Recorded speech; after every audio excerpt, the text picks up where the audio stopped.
Hello my dear friends, कैसे हो आप लोग। आई होप आप सभी बहुत ही अच्छे होंगे, मस्त होंगे और पढ़ाई में लगे होंगे। तो गाइज आज के इस वीडियो में हम बात करने वाले हैं क्लास 10th हिंदी चैप्टर 7 जिसका नाम है परंपरा का मूल्यांकन।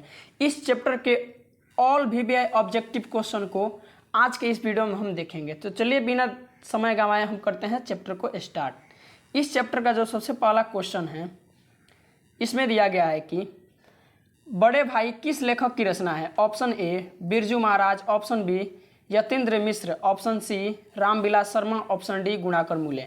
तो इसका राइट आंसर हो जाएगा ऑप्शन सी यानी कि Ramvilas Sharma. Option C correct answer हो जाएगा। आइए देखते हैं अगले क्वेश्चन को। अगला क्वेश्चन में दिया है निम्नलिखित में से कौन हिंदी आलोचक के महत्वपूर्ण हस्ताक्षर थे। Option A Bhimrao Ambedkar, option B Birju Maharaj, option C Max Muller, option D Ramvilas Sharma. तो इसका राइट आंसर हो जाएगा ऑप्शन डी यानी कि रामविलास शर्मा। हिंदी आलोचक के महत्वपूर्ण हस्ताक्षर कौन थे, तो रामविलास शर्मा थे। ऑप्शन डी राइट आंसर हो जाएगा। आइए देखते हैं क्वेश्चन नंबर 3 को। क्वेश्चन नंबर 3 में दिया गया है कि किसका मनुष्य के संपूर्ण जीवन से संबंध है। ऑप्शन ए धन से, ऑप्शन बी साहित्य से, ऑप्शन सी ऐश्वर्य से, ऑप्शन डी अपव्यय से। तो इसका राइट आंसर हो जाएगा ऑप्शन बी यानी कि साहित्य से। साहित्य से ही मनुष्य का संपूर्ण जीवन का संबंध है। आइए देखते हैं अगले क्वेश्चन को। क्वेश्चन नंबर 4 में दिया गया है कि रूस की क्रांति कब हुई थी। ऑप्शन ए 1916 ईस्वी में, ऑप्शन बी 1917 ईस्वी, ऑप्शन सी 1921 ईस्वी में, ऑप्शन डी 1920 ईस्वी में। तो इसका राइट आंसर हो जाएगा ऑप्शन बी यानी कि 1917 ईस्वी में। रूस की क्रांति कब हुई थी, तो 1917 हुई थी। ऑप्शन बी इसका राइट आंसर होगा। आइए देखते हैं अगले क्वेश्चन को। क्वेश्चन नंबर 5 में दिया गया है कि सारे यूरोप के लोग किस सभ्यता से प्रभावित थे। ऑप्शन ए क्रीट की सभ्यता से, ऑप्शन बी मिस्र की सभ्यता से, ऑप्शन सी एथेंस की सभ्यता से, ऑप्शन डी इनमें से कोई नहीं। तो इसका राइट आंसर हो जाएगा ऑप्शन सी यानी कि एथेंस की सभ्यता से। सारे यूरोप के लोग किस सभ्यता से प्रभावित थे, तो एथेंस की सभ्यता से। Option C is right answer of this question. आइए देखते हैं क्वेश्चन नंबर 6 को। क्वेश्चन नंबर 6 में दिया गया है कि परंपरा का मूल्यांकन किनकी रचना है। ऑप्शन ए रामविलास शर्मा की, ऑप्शन बी नामवर की, ऑप्शन सी जगदीश गुप्त की, ऑप्शन डी डॉक्टर नरेंद्र की। तो इसका राइट आंसर हो जाएगा ऑप्शन ए यानी कि रामविलास शर्मा की। जो ये हमारा चैप्टर 7 है परंपरा का मूल्यांकन, ये किनके द्वारा लिखा गया है, तो रामविलास शर्मा के द्वारा, यानी कि option A is right answer of this question. आइए देखते हैं अगले क्वेश्चन को। क्वेश्चन नंबर 7 में दिया गया है कि प्रगतिशील आलोचना का विकास होता है। ऑप्शन ए धर्म के ज्ञान से, ऑप्शन बी साहित्य के परंपरा के ज्ञान से, ऑप्शन सी कला के ज्ञान से, ऑप्शन डी इतिहास के ज्ञान से। तो इसका राइट आंसर हो जाएगा ऑप्शन बी यानी कि साहित्य की परंपरा के ज्ञान से क्या होता है, तो प्रगतिशील आलोचना का विकास होता है। ऑप्शन बी राइट आंसर हो जाएगा। आइए देखते हैं अगले क्वेश्चन को। नेक्स्ट क्वेश्चन यानी क्वेश्चन नंबर 8 में दिया गया है कि दूसरों की नकल कर लिखा गया साहित्य कैसा होता है। ऑप्शन ए उत्तम होता है, ऑप्शन बी मध्यम होता है, ऑप्शन सी अधम होता है, ऑप्शन डी व्यंग होता है। तो इसका राइट आंसर हो जाएगा ऑप्शन सी यानी कि अधम होता है। ऑप्शन सी करेक्ट आंसर होगा। आइए देखते हैं नेक्स्ट क्वेश्चन को। क्वेश्चन नंबर 9 में दिया गया है कि शेक्सपियर कौन थे। ऑप्शन ए एक नाटककार थे, ऑप्शन बी कहानीकार थे, ऑप्शन सी उपन्यासकार थे, ऑप्शन डी निबंधकार थे। तो इसका करेक्ट आंसर हो जाएगा ऑप्शन ए। जो ये शेक्सपियर थे ये क्या थे, एक नाटककार थे। Option A is right answer of this question. Question number 10 में दिया गया है लेखक रामविलास का जन्म कहाँ हुआ था। Option A Nandgaon Mathura, option B Harnaut Bihar, option C Uchgaon Sani, option D में दिया है इनमें से कोई नहीं। तो इसका राइट आंसर हो जाएगा ऑप्शन सी यानी कि उचगांव सानी में हुआ था। जो ये हमारा चैप्टर 7 हिंदी का चैप्टर 7 है जिसका नाम है परंपरा का मूल्यांकन, इसके लेखक कौन है, तो रामविलास शर्मा है। और इनका जन्म कहाँ हुआ था, तो उचगांव सानी में, यानी option C is right answer of this question. आइए देखते हैं नेक्स्ट क्वेश्चन को। क्वेश्चन नंबर 11 में दिया गया है कि रामविलास शर्मा को किस कृति के लिए साहित्य अकादमी पुरस्कार प्राप्त हुआ है।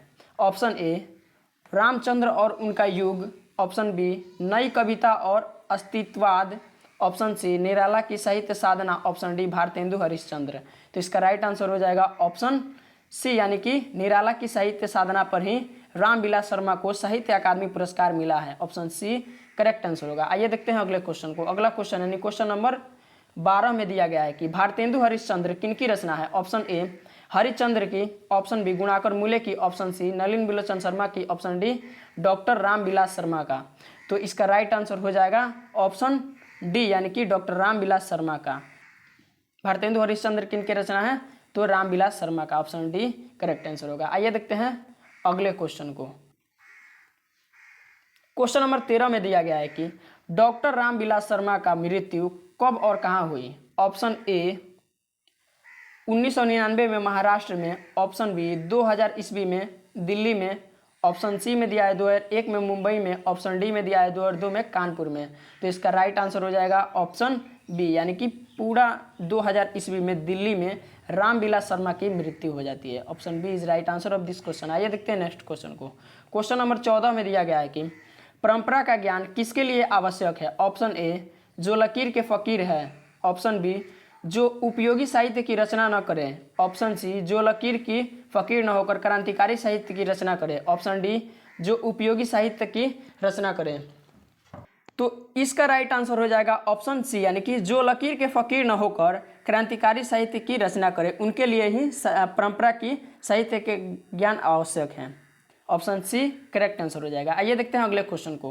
क्वेश्चन नंबर 15 में दिया गया है कि परंपरा का मूल्यांकन शीर्षक पाठ साहित्य की कौन सी विधा है। ऑप्शन ए कहानी है, ऑप्शन बी निबंध है, ऑप्शन सी भाषण है, ऑप्शन डी में दिया है व्यंग है। तो इसका करेक्ट आंसर हो जाएगा ऑप्शन बी, यानी कि यह एक निबंध है। ऑप्शन बी राइट आंसर हो जाएगा। आइए देखते हैं अगले क्वेश्चन को। अगला क्वेश्चन यानी कि क्वेश्चन नंबर 16 में दिया गया है कि आदिम का शाब्दिक अर्थ है। आदिम का अर्थ क्या होता है। ऑप्शन ए अति प्राचीन, ऑप्शन बी अति सुखदायी, ऑप्शन सी अति सुंदर और ऑप्शन डी में दिया है अति कुरूप। तो इसका राइट आंसर हो जाएगा ऑप्शन ए, यानी कि अति प्राचीन। आदिम का अर्थ क्या होता है, तो अति प्राचीन यानी बहुत ज़्यादा पुराना।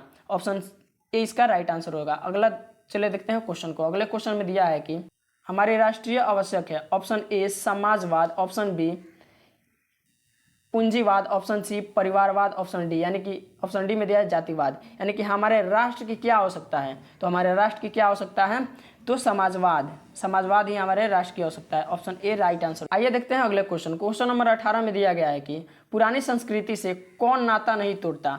ऑप्शन ए पूंजीवादी संस्कृति, ऑप्शन बी सामाजिक संस्कृति, ऑप्शन सी जातिवादी संस्कृति, ऑप्शन डी इनमें से सभी। तो इसका राइट आंसर हो जाएगा ऑप्शन बी, यानी कि सामाजिक जो संस्कृति है वो पुरानी संस्कृति से नाता नहीं तोड़ती है। चलिए देखते हैं अगले क्वेश्चन को। क्वेश्चन नंबर 19 में दिया गया है एथेंस किस महादेश में है। Option A Asia, option B America, option C Europe और ऑप्शन डी ऑस्ट्रेलिया। तो इसका राइट आंसर हो जाएगा ऑप्शन सी, यानी कि यूरोप। एथेंस कहाँ है, तो यूरोप में है। आइए देखते हैं क्वेश्चन नंबर 20 को। क्वेश्चन नंबर 20 में दिया गया है कि भौतिकवाद का अर्थ भाग्यवाद नहीं है, किस निबंध की पंक्ति है।